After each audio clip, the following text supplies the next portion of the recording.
Halo, selamat siang. Saya sengaja siang ini bikin konten.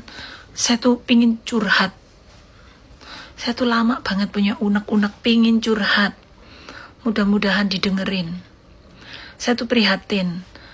Saya itu sekarang sudah bukan warga negara Indonesia lagi. Tapi saya memilih jadi warga asing itu bukan karena saya tuh seneng. Gak suka Indonesia, bukan.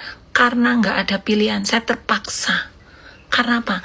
Di Indonesia itu sulitnya nyari makan. Apalagi zaman saya dulu sulit sekali. Apalagi zaman sekarang makin sulit itu. Jadi saya tuh mikirin nasib anak cucu saya ke depan gimana. Akhirnya apa? Saya kabur ke luar negeri. Minggat ke luar negeri saya itu pingin punya masa depan buat anak cucu saya. Lah sudah tak tinggalin negaraku tuh 32 tahun. Lah kok malah makin parah. Sedih aku kadang mikirin ngeliatin keadaan negaraku. Apalagi aku liatin teman-teman anak Indonesia itu di sini semua pada ninggalin keluarga, ninggalin anak, suami, ninggalin istri. Sedih itu kadang.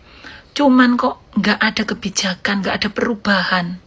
32 tahun aku tuh udah ninggalin Indonesia.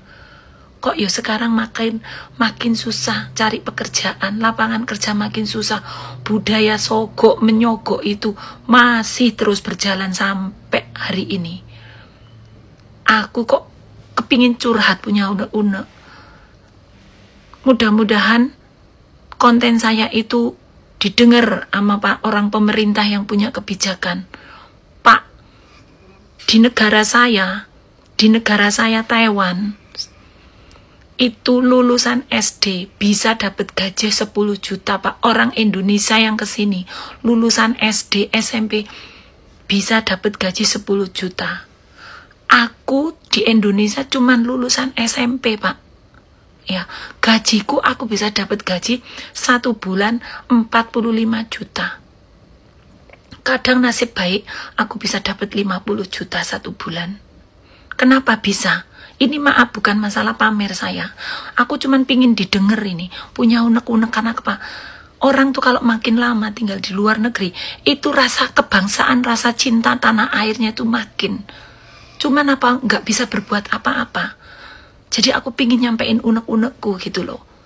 Di Indonesia, Pak, ini harus dibenahin bener-bener. Di Indonesia, orang kerja, persyaratannya itu loh ya harus dirubah. Orang kerja di Indonesia harus tinggi badan harus tegap, kayak mau jadi begal aja. Terus harus mempunyai harus bisa ahli ngebor langit, ngebor bumi, harus mampu menaklukkan naga. Tinggi badan, kalau untuk wanita harus cantik. Orang cuman kerja jadi kasir apa itu? Kasir supermarket kecil itu, bukan supermarket itu. Kalau aku pulang ke Indonesia itu cuman kasir apa? Toko kecil aja. Oh, persyaratannya harus pendidikannya harus tinggi badan, harus cantik, harus aduh. Ini nih budaya kayak gini harus dihapus ini, Pak. Gimana mau maju negara kalau terus-terus kayak gitu?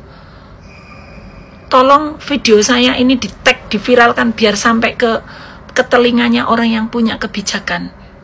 Kalau mau nggak ngerti, Pak, gimana cara memanfaatkan sumber daya manusia Indonesia itu, Pak. Bukan manusianya dikirim-kirim ke luar negeri, manfaatkan itu bisa, Pak. Caranya gimana? Nih aku di sini di Indonesia aku cuman pendidikan SMP, tapi aku di sini jadi berguna. Karena apa? Di sini banyak dibuka tempat-tempat BLK, tapi diawasin.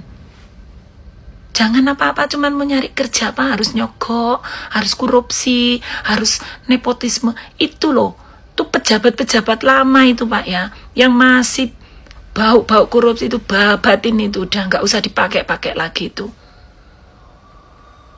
Mudah-mudahan lah kontenku ini nyampe. Aku gemes banget aku. Walaupun aku udah jadi warga luar negeri, tapi aku tuh masih punya anak cucu saudara di Indonesia. Terus masa depan mereka gimana? Orang kalau nggak tamatan, nanti kita nyekolahin anak, udah capek-capek, sampai jual wedus, jual kandang, jual sendal jepit. Nanti anak kita lulus, nggak ada lapangan kerja. Nanti begitu kerja sarjana, gajinya nggak sesuai. Gaji paling 3 juta, 2.700.000, 2 juta. Itu pun susahnya minta ampun. Di sini, di Taiwan, pendidikan SD, gaji bisa 10 juta. Di Jepang, pendidikan SD, gaji bisa 15 juta, 20 juta. Di Korea, gaji bisa besar. Aku di Indonesia cuman pendidikanku SMP, tapi aku di luar negeri aku bisa dapat gaji 45 juta. Kenapa bisa? Kenapa bermanfaat? Kalau di Indonesia kerja itu kan yang ditanyain ijazahnya dulu, cantiknya dulu, tinggi badannya dulu. Emangnya mau benerin genteng apa? Tinggi badan diperluin, terus emangnya terus nasib orang cebol itu apa mesti nggak punya masa depan? Ini PR untuk pemerintah Indonesia nih. Saya kritik ini, walaupun saya udah bukan warga negara Indonesia lagi, saya kritik ini. Bila perlu, sini ketemuan sama saya yang ini saya ajarin gimana cara mengelola sumber daya manusia Indonesia yang banyak kayak gitu. Bukan dikirimin, dijualin ke luar negeri jadi babu, ke Arab, ke Taiwan, ke Singapura, kemana. Mikir itu diolah tuh sumber daya manusia Indonesianya. Aku tuh hari ini kok budrek, kadang greget aku tuh mikirin, kapan Indonesia itu bisa berubah? Orang cuma cari kerjaan, harus pendidikannya S1, S2, S balok. Nanti udah gitu gajinya nggak sesuai. Di sini loh, di Taiwan, pendidikan SD gaji bisa 10 juta. Di Jepang, saya pernah juga merantau ke Jepang. Di Jepang gaji bisa 15 juta, 20 juta pendidikan SD. Nggak kayak di Indonesia, kerjaan itu harus bisa ngebor bumi, ngebor langit, badan tinggi harus kekar, harus tegap. Mau dididik jadi debt collector apa? Jadi bodyguard apa? Aneh.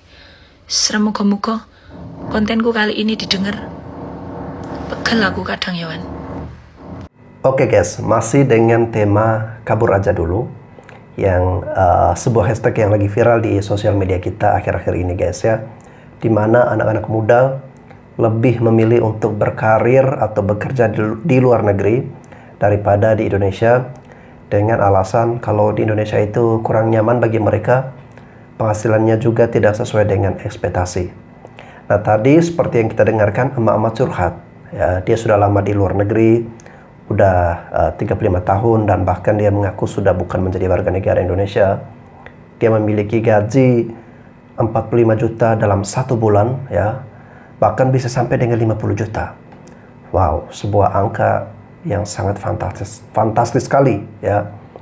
Dan ibu tadi juga menceritakan kalau tamatan SD kerja di luar negeri itu bisa dihargai dengan penghasilan 20 juta dalam 1 bulan.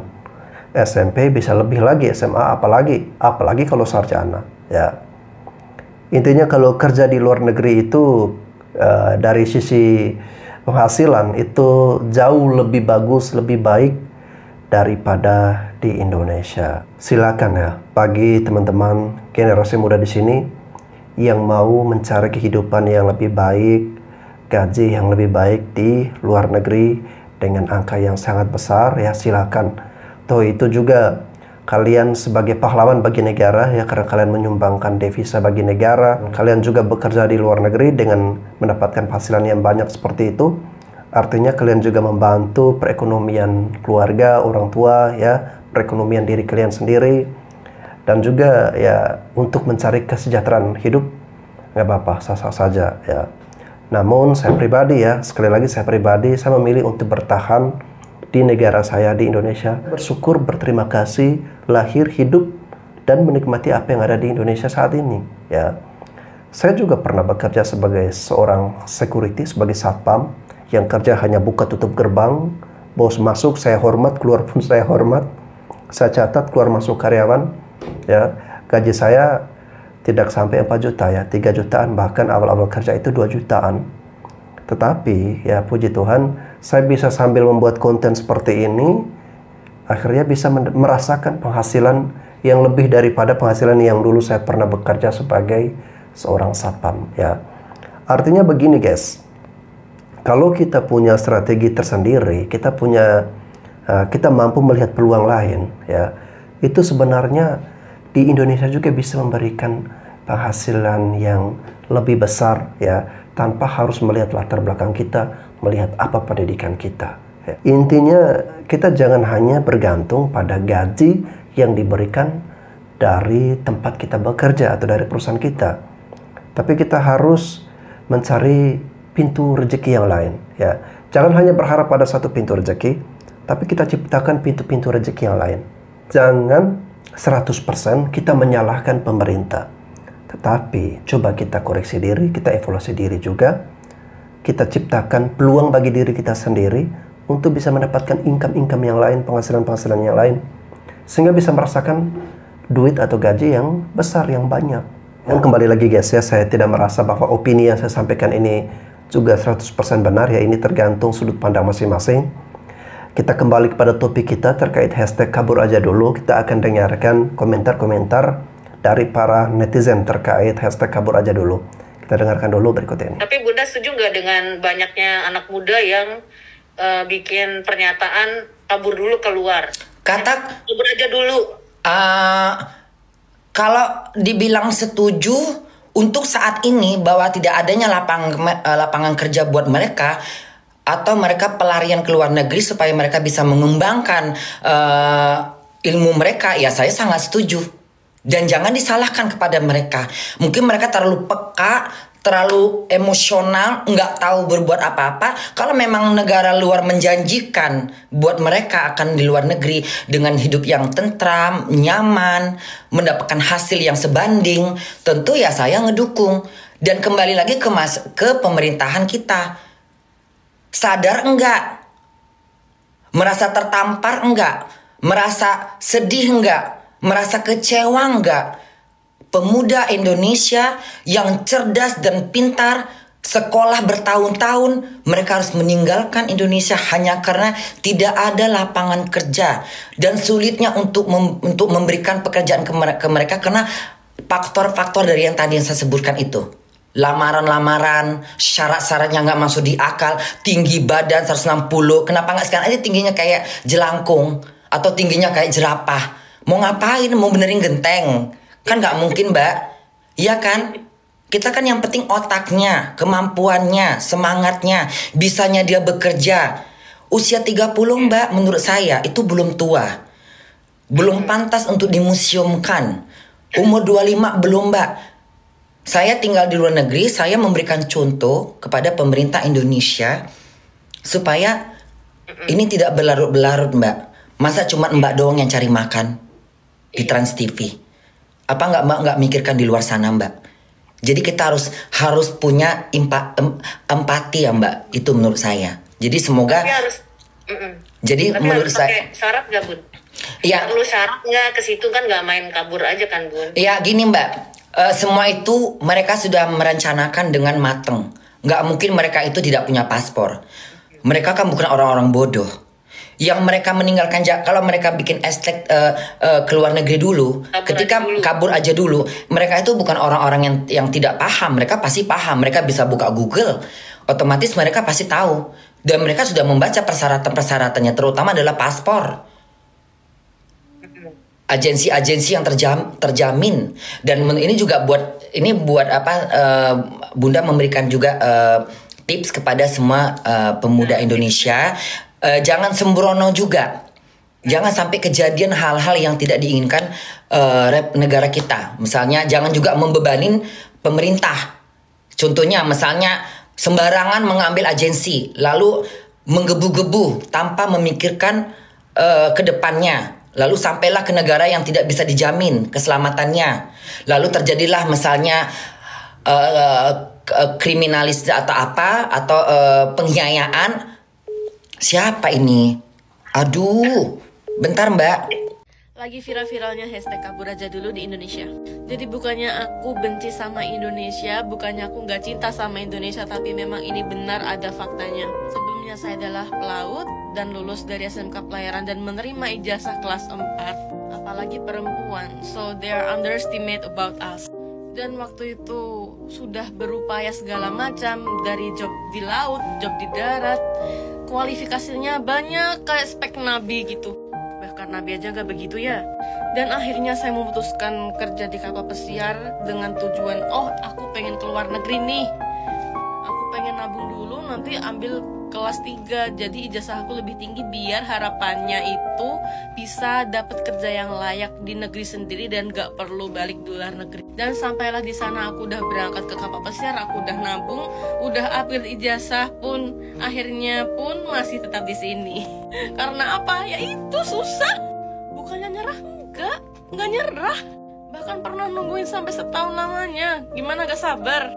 Bahkan crab mentality orang Indo pun masih tinggi di negeri sendiri. Bukannya aku gak bersyukur tinggal di Indonesia, tapi udah muak sama persyaratan kerjaan di Indonesia tuh kayak apa.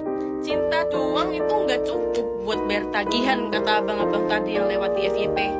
Catat. Ya walaupun di sini kerjanya gak sesuai sama kriteria ijazahku, setidaknya aku bersyukur walaupun cuma jadi tukang cat, maintenance dan lain-lain, gue mendapatkan gaji yang layak. Dan mereka merasa lebih dihargai juga di luar negeri. Ya di sini untuk mendapatkan pekerjaan UMR aja susah. Kaget kita, hashtag kabur aja dulu menjadi viral di mana-mana, dibahas di mana-mana, dibahas di meja-meja kafe gitu ya. Jadi ini apa sih ya? Memang menurut saya ini sesuatu yang patut kita cermati. Udah banyak sekali pakar yang bicara tentang ini ya, termasuk Pak Renar Kasali. Tapi saya punya perspektif yang mungkin sedikit menambahi beliau ya. Jadi sebenarnya kabur aja dulu ini agak-agak menjadi semacam brain drain. Brain drain itu artinya itu adalah peristiwa di mana banyak orang-orang pintar itu yang tidak pulang dari luar negeri untuk ke Indonesia atau mereka kabur.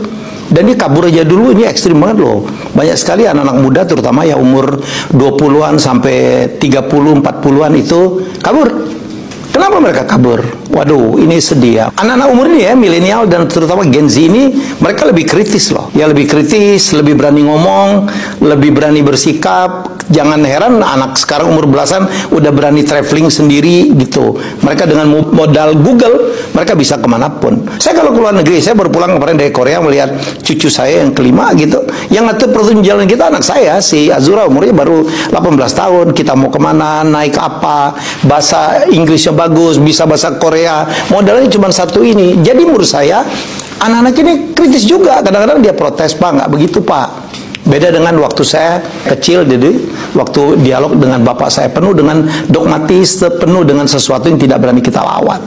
Jadi saya tanya dengan Azura, kenapa anak-anak sekarang banyak keluar negeri, kabur aja dulu? Satu Pak, katanya di sini kan mereka melihat lingkungan makin rusak, kemudian situasi ekonomi yang makin sulit, situasi politik tidak pasti. Mereka melihat lah bagaimana kita semua orang-orang tua yang sedang mendapatkan amanah, bagaimana kita mengurus negara ini. Waduh, ya korupsi ada di mana-mana ya. Kemarin bayangan imigrasi ada korupsinya, semua ada. Ya di polisi kena, di mana-mana kena. Ya jadi menurut saya investasi banyak lari karena tidak ada kepastian hukum di sini. Peraturan demikian cepat berganti, ini jadi masalah ya. Dan mereka merasa lebih dihargai juga di luar negeri. Ya di sini untuk mendapatkan pekerjaan UMR aja susah. Ya layoff di mana-mana sekarang. Ya jadi karena ini yang juga menjadi persoalan sehingga terjadi brand mereka keluar negeri, gajinya lebih besar walaupun di luar negeri kerjanya berat banget tapi worth it lah. Saya ketemu dengan buruh migran Indonesia ya, pekerja migran Indonesia, para PMI. Kemarin saya di Korea, di Jepang, kemudian mereka kalau satu pesawat karena mereka mungkin nonton konten-konten saya, video saya, mereka ajak dialog, di mana kamu kerja? Saya di sini Pak, di galangan kapal. Wow, berapa kamu digaji? Gila loh, ada yang 30 juta plus gitu. Walaupun biaya hidup juga tinggi, tapi itu kan biaya hidup kan untuk yang standar Pak. Kita itu kan hidup saya dengan modal apa mie instan dari Indonesia tambah apa rendang yang dikirim istri saya udah cukup saya hidupnya. Jadi mereka menghematnya cukup banyak. Jadi bagaimanapun ini kita rindu ya dengan mereka tetap di sini. Tapi gimana, lapangan pekerjaan makin sulit, situasi ekonomi kita ini kita lagi berjuang. Semoga kita bisa di atas 5%, semoga. Ya, sekarang kan kita dalam situasi yang juga sedang terjadi transformasi yang gila-gilaan menurut saya. Jadi itulah fenomena brain drain ya. Mari kita menjadi sebuah tanggung jawab ya, supaya talenta terbaik kita itu tidak lari kemana-mana lagi. Tapi nggak apa-apa juga sih, saya pikir ya. Saya sebagai orang tua, saya happy-happy aja. Mereka mencari uang, mencari nafkah, mencari pengalaman, mencari ilmu ya, ke luar negeri ya, supaya nanti mungkin suatu saat mereka pulang. Mereka adalah orang-orang yang sangat cinta tanah airnya. Begitu pulang, mereka membawa pengalamannya, membawa ilmunya, membawa uangnya yang mereka dapat di luar untuk membuka lapangan kerja di Indonesia. Tapi bagaimanapun, tagar kabur aja dulu, itu pengertiannya kayaknya ya kita keluar aja dulu deh. Artinya ada sesuatu yang sedang tidak baik di negeri ini. Mari kita segera perbaiki. Bang Ragil mewakili kami yang nggak bisa kabur aja dulu. Bisa. Siapa bilang nggak bisa? Terus banyak juga yang komentar, Kak, kami nggak punya uang, gimana mau kabur dulu? Kau pikir aku punya uang? Hah? Kau pikir dulu aku punya uang 15 tahun yang lalu? Terus kau pikir aku itu tinggal di Jerman tuh karena dibawa tuta? Enggak, aku juga mulai dari nol. Mulai dari bawah banget. Jadi kalau yang kalian lihat sekarang itu udah enaknya. Tapi kalian kan nggak tahu perjuangan 15 tahun dulu kayak apa.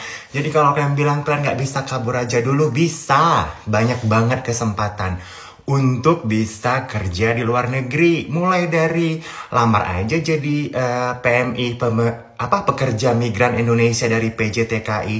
Nggak usah malu, kerja di Hong Kong, Korea, Taiwan, China, Singapura, Malaysia. Nanti dari situ kalian bisa lanjut ke tempat yang lain. Teman-temanku banyak kok, dulu juga awalnya PMI, terus akhirnya sekolah lagi, bahasanya ditingkatin, terus jadi pekerja profesional di negara-negara lain. Bahkan YouTuber-YouTuber yang sekarang kalian lihat enaknya aja, itu juga semuanya banyak yang berangkat dari jalur PMI. Kayak Nikmatul Rosidah yang di Kanada, kayak Ragil Mahardika. Dulu juga aku berangkat ke Jerman itu dari jalur au pair. Sekarang juga bisa au pair ke Jerman, ke Belanda, ke Belgia, ke Luxembourg, ke Austria, ke Swiss, ke Denmark. Buat kalian yang bisa bahasa Inggris, ke Australia kalian bisa jadi au pair juga.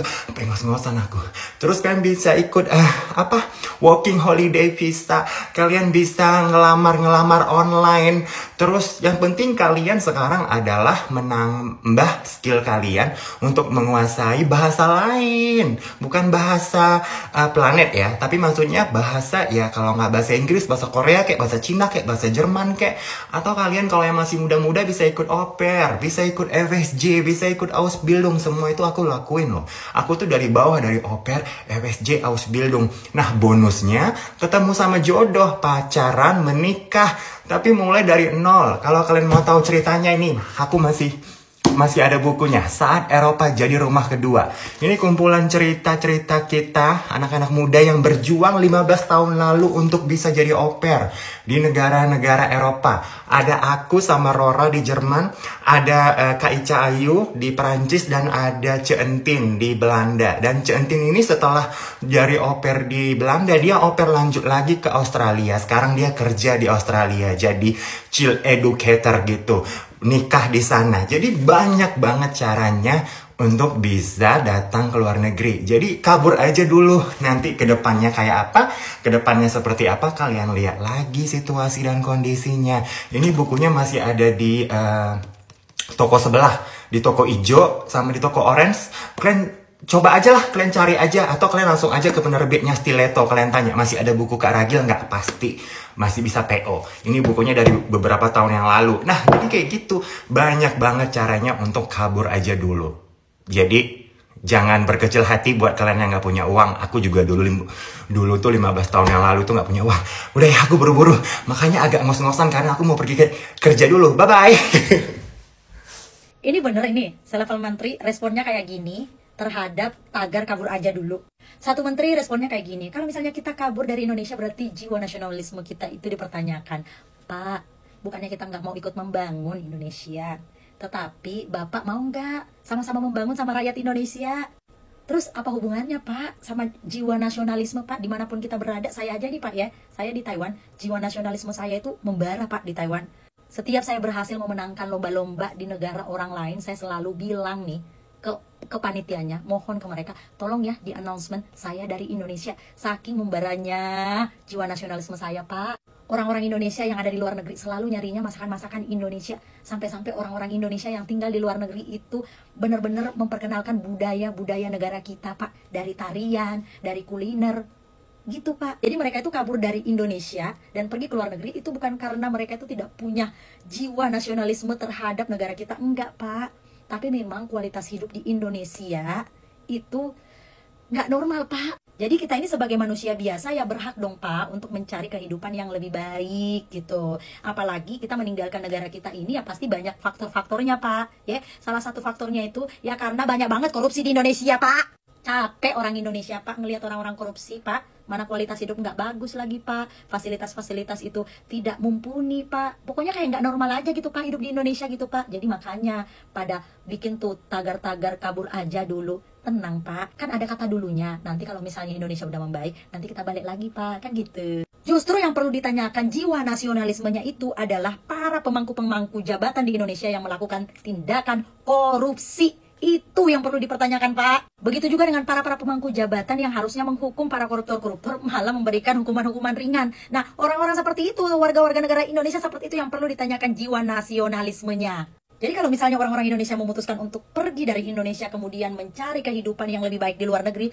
seperti misalnya menjadi TKI, menjadi mahasiswa, atau mungkin membuka bisnis di luar negeri, kemudian dia punya keluarga yang harus dinafkahi di Indonesia, bukannya mereka ini akan menjadi penyumbang devisa, Pak. Jadi sekali lagi, di mana kurangnya jiwa nasionalismenya, Pak? Terus ada lagi ini Menteri Ketenagakerjaan bilang katanya, udah pergi aja katanya, kalau perlu nggak usah pulang. Ini kayaknya Bapak ngomong kayak gini karena Bapak nggak bisa menyediakan ya lapangan kerja gitu ya, Pak, untuk anak-anak muda di negara kita gitu ya, Pak ya. Jadi Bapak bilang aja, yaudah kau pergi aja lah ya, biar nggak tambah pusing aku mikirin ini lowongan kerja buat kalian-kalian semuanya gitu. Ya ya, Pak ya. Harusnya loh ya, ekspresi kekecewaan dari masyarakat ini harusnya direspon dengan seenggaknya ada sedikit rasa bersalah gitu loh. Bilang kayak, oh ya mohon maaf, kita sekarang sedang memperbaiki sistem. Yuk mari kita sama-sama memperbaiki, membangun negara kita. Kayak gitu aja, Pak, omongannya. Jangan kok semakin menantang, Pak, ngomongnya, Pak. Nanti makin banyak lagi, Pak, yang kabur, Pak. Tapi kalau makin banyak yang kabur, kerjaan Bapak ringan sih.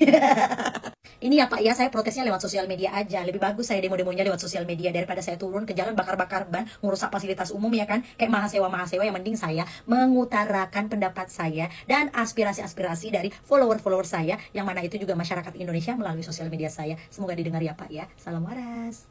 Oke guys, silakan ya bagi teman-teman, bagi anak-anak muda Indonesia yang ingin bekerja, mencari nafkah di luar negeri, ingin mencari penghasilan yang lebih besar, ingin meningkatkan kesejahteraan hidup, ingin memperbaiki ekonomi keluarga, ya silakan ya.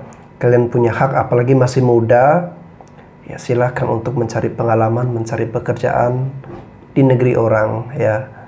Karena saya jadi teringat nih dengan pepatah dulu ya, hujan emas di negeri orang, hujan batu di negeri sendiri ya. Terkadang kita perlu keluar mencari rezeki yang lebih baik, karena di dalam negeri itu belum bisa memberikan kehidupan yang lebih baik ya. Oke guys, tanpa saya bermaksud menyalahkan teman-teman yang bekerja di luar negeri ya, saya kembali kepada pilihan saya secara pribadi ya. Kalau saya pribadi, apapun situasi yang terjadi di dalam negeri, baik ataupun buruk ya, saya akan memilih untuk tetap stay, untuk tetap tinggal ya. Saya akan berusaha untuk melakukan apapun ya, dengan cara versi terbaik dari saya, dari hal-hal kecil dulu, dari lingkungan di sekitar saya dulu, untuk membuat sesuatu yang berarti bagi bangsa dan negara, dimulai dari saya sendiri dulu ya, diri saya sendiri dulu. Kalau saya sudah bisa menolong diri saya sendiri, ya pastinya saya akan bisa menolong orang lain di sekitar saya dulu ya.